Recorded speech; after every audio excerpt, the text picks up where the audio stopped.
Okay, SMART goals. Specific, measurable, attainable. Yep. Realistic. Is that it? Relevant. Relevant, sorry. Well, relevant, realistic. Yep. Time bound.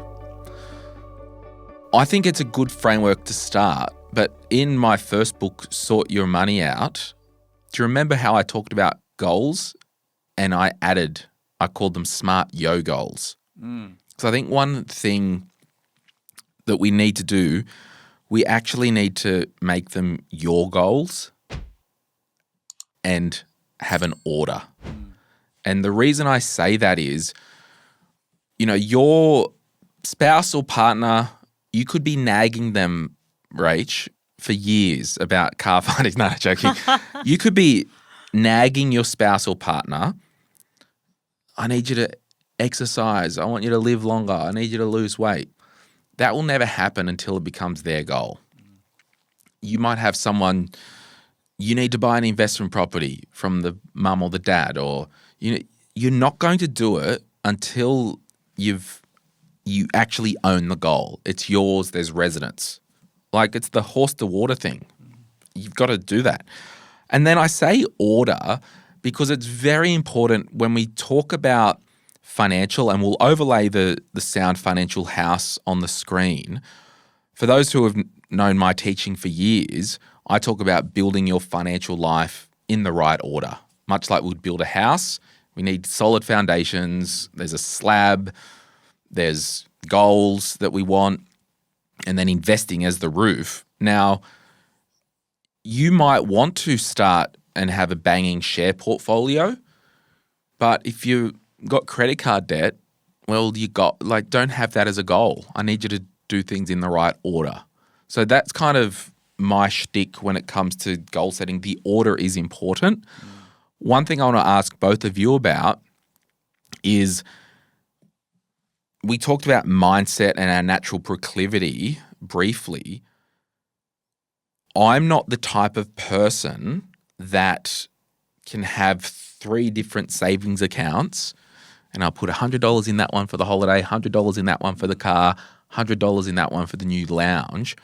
My type of personality is very much focused intensity on the one thing. And then we order them out and smash it and move on. Yeah. Smash it and move on. Do you have a view on multiple things at once?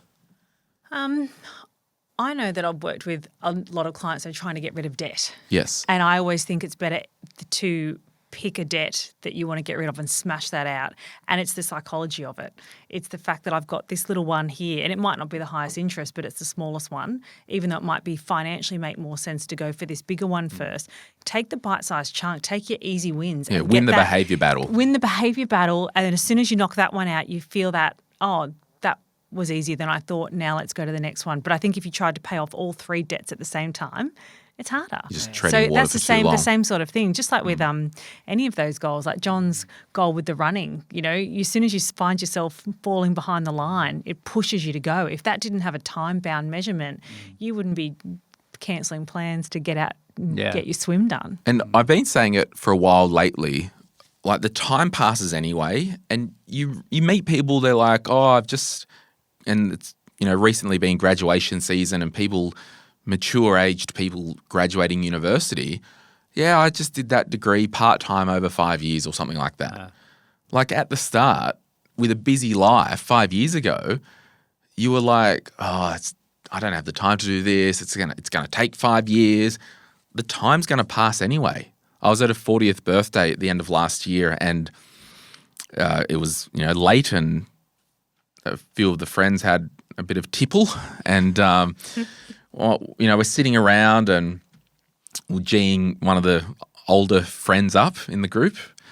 We're like, what advice have you got for Chriso, being 40 now? Thinking he was going to have some drunken slur. And he basically said, and he's 45, the time just goes so fast the older you get. That was his advice, be very present on the speed of which time passes. So the time's passing anyway. Why not jump in on the time train and let time do the heavy lifting. And but what I mean by that, slowly just saving, slowly doing a few Ks a day, slowly, I don't know, training your husband. Yeah, it's consistency and that's probably the word. It's consistency over the long term. Yeah. You will achieve what you set out to. yeah, if you stick at it. Yeah. If you don't, like that's where everyone fails. People that fail have stopped trying. Right, it's as simple as that, isn't it? Or they went too restrictive. You see, money goals, and it's aligned with all different goals. They shouldn't be restrictive, because if you restrict yourself too much, you will fail, and then you'll feel that failure of I didn't do that, and you'll just go, oh, that didn't work. But if the money goal just needs to be intentional, not restrictive, and then you will have a better success rate. I think it needs to lean into your personality as well. Yeah. Like what's going to motivate you from internal, because if it's an external thing, like my friend's doing it or I read something that says I should be doing it, like that's going to wane, isn't it? Whereas internal, I'm motivated by the end result or the physical property or the car or the amount in the bank balance. Like it's got to be an internal drive that you really want. And I think for those who are maybe like me, I know like attracts like, so there might be some loose people listening to me because they understand my shtick. I haven't really, in a personal sense, had any goals. Well, and this is all my kind of goal planning is so internalized that, so we renovated the studio and the office last year within the business. I just made it my priority. My reason for living is to only do that at the moment. We're not hiring new staff. We're not, I don't know, doing anything else. Like that is the reason for living. And for whatever reason, and I don't subscribe to manifesting, quote unquote. Do you? Do you want to fight? We'll have a fight about that. But what it is you get results with what you put attention to. That's all it is. Do you want to know why manifesting doesn't work? Why? Because I don't see many people manifesting solving world hunger. Yeah, okay. You like that one? I like that. Yes. So, but what they do. But there is an attraction somewhere that makes it happen. No, but what they do is they have it so internal that, I need to manifest this new car. All you're thinking about 25/8 is how to get this new car, and maybe subconsciously, I'm not spending $100 on dinner this weekend because I'm so focused on saving for the new car, and that will come sooner. So Yeah, well, I mean, goals. I'll debate anyone on manifesting, but it's not magic crap. It's you're focusing on something in your life, and you will get results with what you pay attention to. And generally, your goals, majority of what you're doing is in your control. Right, I can save this amount of money, or I can train this amount. I can do whatever. It at the end of the day, it comes back to you. Yeah. World hunger, a lot of things out of our control. So 100%. I think it's not whether it manifests. I'm not into positive or negative. I don't know, but if it's what you can control is the key with any sort of. I just think the manifesting thing. I always bite. I don't know why. And It's maybe like it becomes manifesting's not the selfish. right word. It becomes very selfish very fast. That type of thought, I think. I think any goal is selfish. It's for you, right? You've said it. Yes, but if you talk about, in the Glen James Reset, if you want to do an online course where it's free, just Google the Glen James Reset, and I basically go through a whole heap of this stuff, and it's a free online course, and I'll give you some practical tools to download and whatnot. Yes and no, because I would encourage people to have couple goals and individual goals. So it's selfish for the couple. Correct. Yeah, Selfish. but what if there's a goal we want to? I was actually literally texting someone just yesterday. They text me and gave me a thing. So there was a listener of ours who won the $30 million. Oh. And we're going to do an episode soon with Martin McGrath, their financial advisor, of how he sets stuff up. The text doesn't matter, but, their goal now is how do we use this money for good?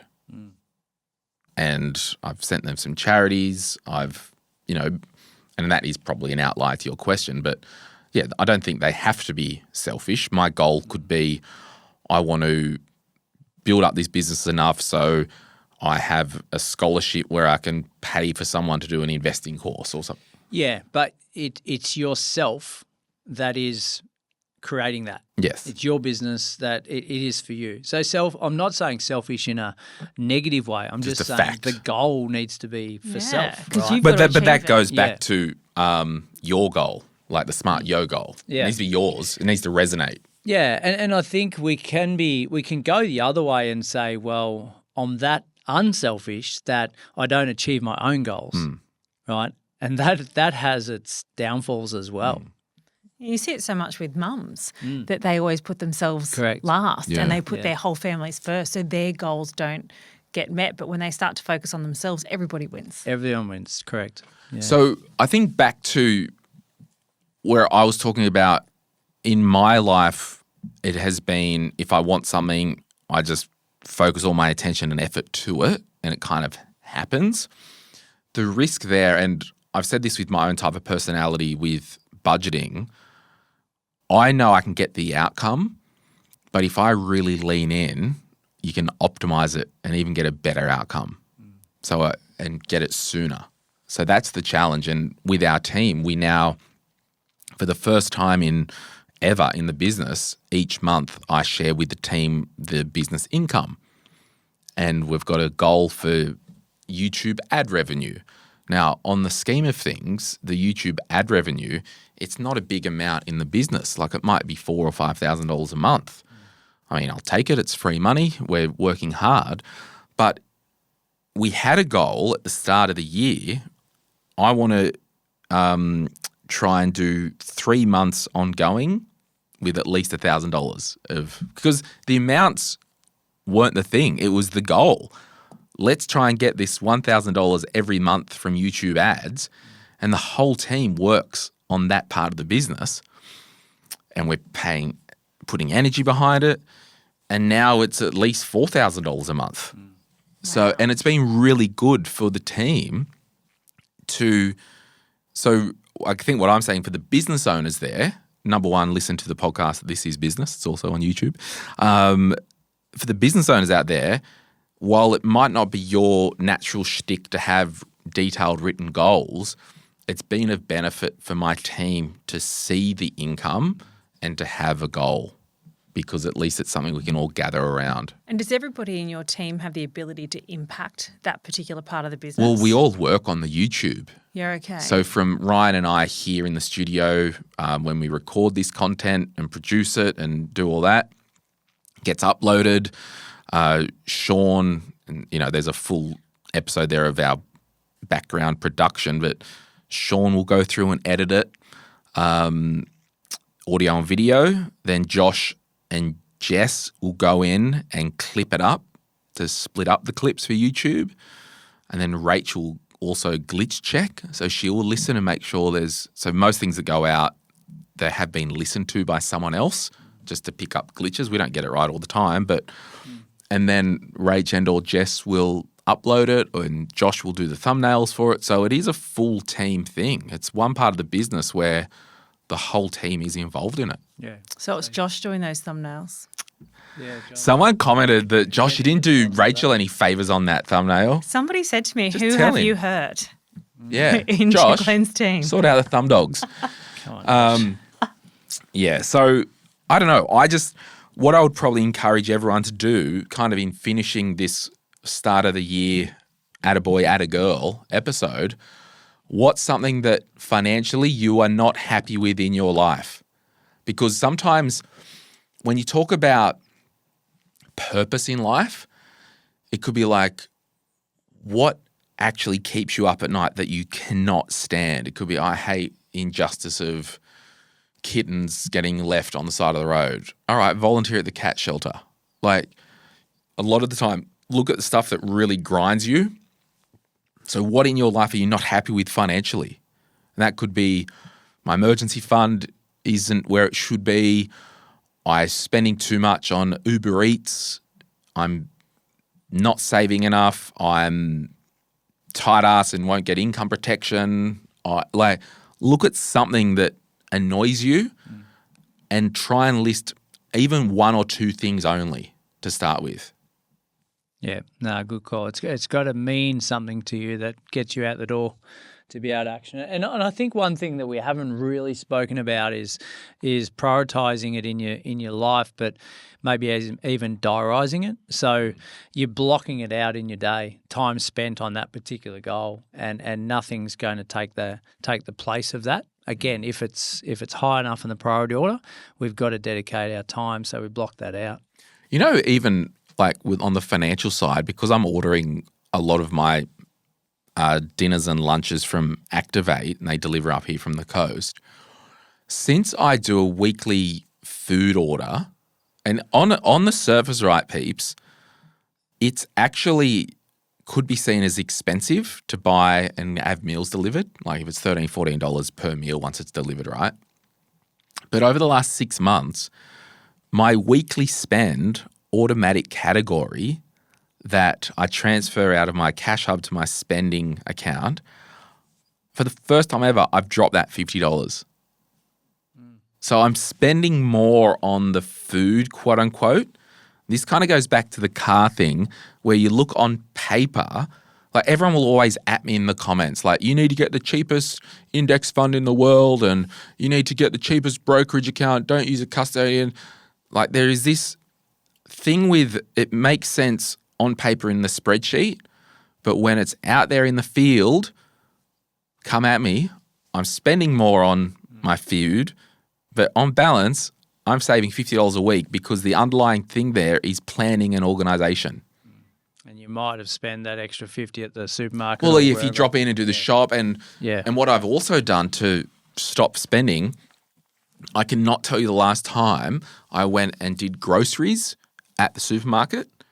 If I'm down here on a Saturday or Sunday, because I don't have a life and I work a lot, I will come down here, put an order in for the week on Woolworths and get it delivered out here. I'm spending more. I'm paying $15, or I think I get $10 delivery because I pay the member thing. Premium. But because I'm not going into the shops, and I've even kind of fallen on my sword and just get them to pick the apples for me and they're half all right. Because half the time, remember, they give you the fruit. I think they've actually improved. Yeah, I know. All right, go with me. But all that to say, because I've changed my life and become more planned, and on each of those little things, sure, on the spreadsheet, why are you doing Woolworths delivery? It costs them to deliver. Why are you doing pre-made food? It costs more. Out there in the wild, Glenny J is now spending $50 a week less overall. To win. Yeah, come at me. Yeah. That's the goal. So it's not about investing fees, is it? No. Because if you get the outcome out there in the wild, shut up. Yeah. And that's why a lot of us, we need to get out of the spreadsheets with our financial goals and into the behavior. I'll encourage everyone, once a year, read Atomic Habits by James Clear. We'll put a link below. You've got to make the goal of everything you're doing the habit. You do you as long as it works. Giddy up, baby. Hey, it's Glenn here. Thank you so much for watching today's video. You made it to the end. Can I ask a favor? Can you hit that like button and maybe hit subscribe if you want to get notified when we release further videos just like this one, whether you watch the Money, Money, Money podcast or Retire Right. And remember, if you want to learn more about investing, I've got an investing book, The Quick Start Guide to Investing, and there's a link in the description to get your hands on a copy. Thank you so much. Bye.